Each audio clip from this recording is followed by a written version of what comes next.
Today we're going to talk about ankle mobility and squatting. Many people ask me about how to get more ankle mobility so they can get into a full resting squat with their heels on the ground. This is because many people have lost an easy squat ability, and what happens when you try to get into a squat is that your heels lift up, or maybe you find that you have to turn your feet out really wide and maybe your heels still lift up. Those are both typically signs that you have lost some ankle mobility, but they're often signs that you've lost hip mobility as well. So I'm going to talk about ankle mobility in this video, but I want you to be really aware that sometimes if you don't have the ability to flex through your hips easily, that's going to kind of force you into this position where your heels have to lift up in order for you to not fall backwards. So don't forget the hip mobility piece. My Start Squatting Challenge is all about hip mobility, and you can grab it in the links below. But for today, ankle mobility, we're going to work on that. Grab yourself your half roller. If you don't have a half roller, a towel or a rolled up yoga mat will do. Place it in front of your left foot with some room for your right foot to go forward. You're going to then gently rest the ball of your left foot on top of your object. This isn't a squish, it's a gentle resting. You can pretend it's an egg and you don't want to squash your egg. Now this might already be a calf stretch for you. For squatting, you want to get into a muscle called the soleus muscle, and you can only actually stretch that when your knee is bent. So your squatting calf stretch is very simply a knee bend with your foot up onto this half roller. Your weight is in your heels. You just hang out like this. Not super complicated, so it's a good one to do often, which means you could do it at the kitchen sink or when you're brushing your teeth or whenever. Let me show you the other side. So you're going to switch feet. My right foot is going on my roller now. Hopefully yours also. Left foot can step forward a bit. Both knees can bend. As you're doing this, just watch for the way your knees are pointing and the way your feet are pointing. So we don't want a whole ton of turnout here. We want your feet to be pretty straight. If that means your knees start to travel inwards, just see if you can reach them out a little bit towards your second toe, just to keep everything nicely in line here. And this is your stretch. So if your soleus muscle, your deep calf muscle, is a little tight, this is a great thing to do regularly. So that's step number one in restoring your dorsiflexion ankle mobility. Let's head down towards the ground now, and I want you to keep your half rollers with you. Okay, so step number two in restoring that squat mobility is actually to be in a squat. But if your squat has a lot of heel lift in it, you're not going to necessarily get a lot of change in your body just from putting yourself into this position. We want to be as close to a heels down squat as we can be so that we allow our bodies some time to adapt and make changes. And that's where these rollers come in. And again, you can just use a rolled up yoga mat or something. It's not magical to have rollers, so I do recommend them, and there is a link in the caption for more information on them. They're a great tool. What you're going to do is you're going to set yourself up with your rollers or object underneath your heels in your resting squat. Now what this does is it lets your body get used to being in a less compensatory position in a deep squat. You're not straining yourself to be in this kind of a position. You're instead letting your body relax down and get some of the deeper benefits of squatting without forcing yourself into a position your body's not ready for.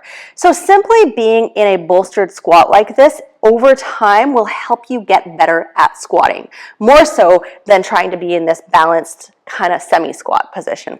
So you want to get some bolstering, spend some time in here regularly, a great time to check your Instagram, great time to drink your coffee in the morning, get something to bolster your heels.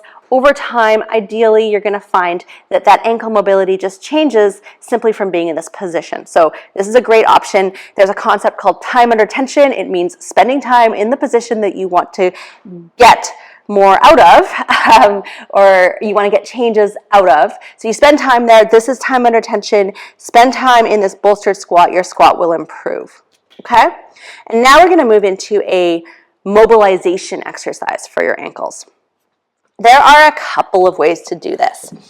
One thing to know about ankle mobility is that it is twinned with midfoot mobility. So if you have high stiff arches and you feel like your ankle mobility is restricted, then working on your pronation capacity, the ability of your foot to flatten and squish, is probably going to be your path forward.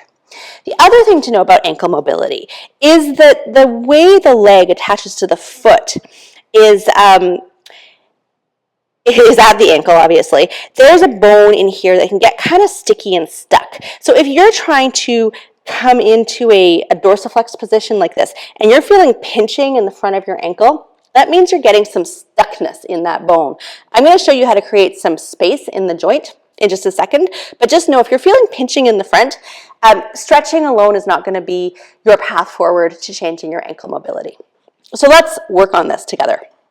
So pronation. Pronation is this squishing and flattening of the foot. And you'll notice if you watch my arch, it lifts as I pull my knee back and it squishes down as I push my knee forward. So this is what I want you to be doing. I recommend doing this in this lunge position. You could put something under your back knee if that's more comfortable for you. So all you're doing here is you're pulling your knee back behind your heel and you're traveling your knee forward over your second toe in your foot, trying to flatten through your arch. As you're pulling back, you should see your arch lift even a little bit. As you're traveling forward, your arch should flatten. Now, important point here. Sometimes you're going to find your heel lifts. If your heel is lifting here, you have lost the goal of the exercise. We want your heel to stay very solid on the ground.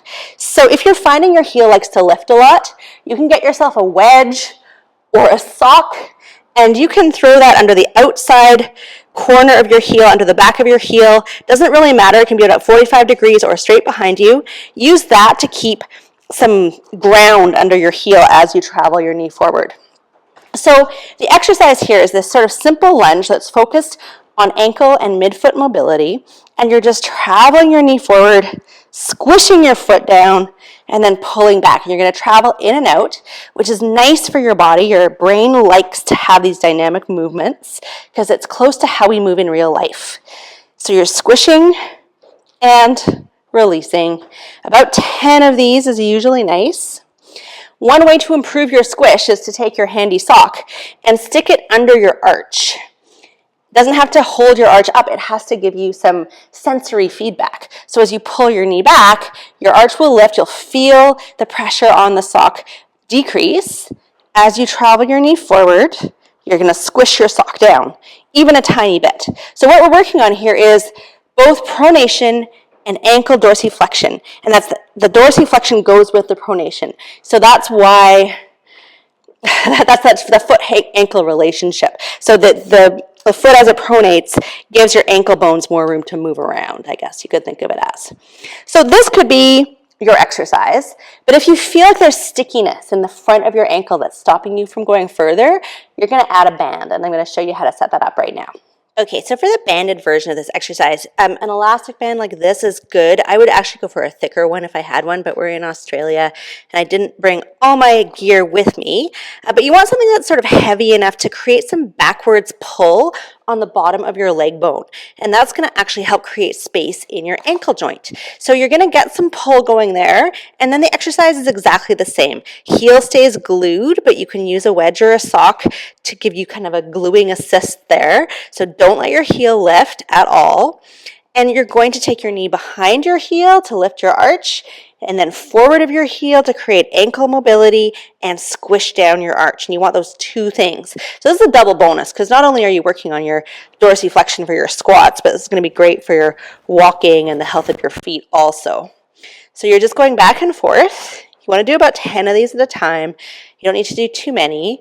And you're just mobilizing. You're getting into the joint, asking it to move, giving it some help with the band, maybe giving it some help with a wedge or a sock.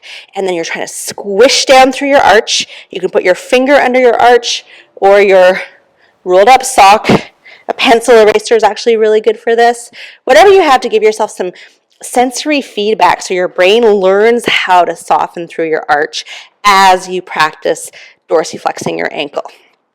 So about 10 of those is good, and then we're going to test our squats. Okay, so why don't you drop down with me and see how your squat feels. Over the last 5-10 minutes, you have stretched your soleus muscle, the deep calf muscle. You've sat in a bolstered squat with me for a little while, and you've done some mobilizations for the ankle and your dorsiflexion. Maybe your squat feels a little different now. If not, not the end of the world. These are all really great dorsiflexion exercises, but like I said, squatting can be a lot about the hips, especially the heel lift. Looks like it's about your ankles, actually often about your hips, so make sure to pick up my Start Squatting Challenge below. If you really feel like it's your ankles, then I encourage you to stick with this program of exercises for a while. So I would try the soleus stretch 3 to 5 times a day, at least 30 seconds each side. Do it while you're brushing your teeth. Do it while you're checking your Instagram. Instagram is super good for exercising too. Also, spend more time in your bolstered squat like this. That'll again let your body adapt, and do a little bit of that ankle mobilization. Again, I would think daily, about 10 times per side. Should only take you a couple of minutes, but stick with it and you're gonna start seeing your ankles and feet unglue, and you're gonna find out if that is the piece that your squat is missing. Okay? Any questions, shoot me a message or pop it into the comments below. Hopefully this is really helpful, and I look forward to hearing how this goes for you. Cheers.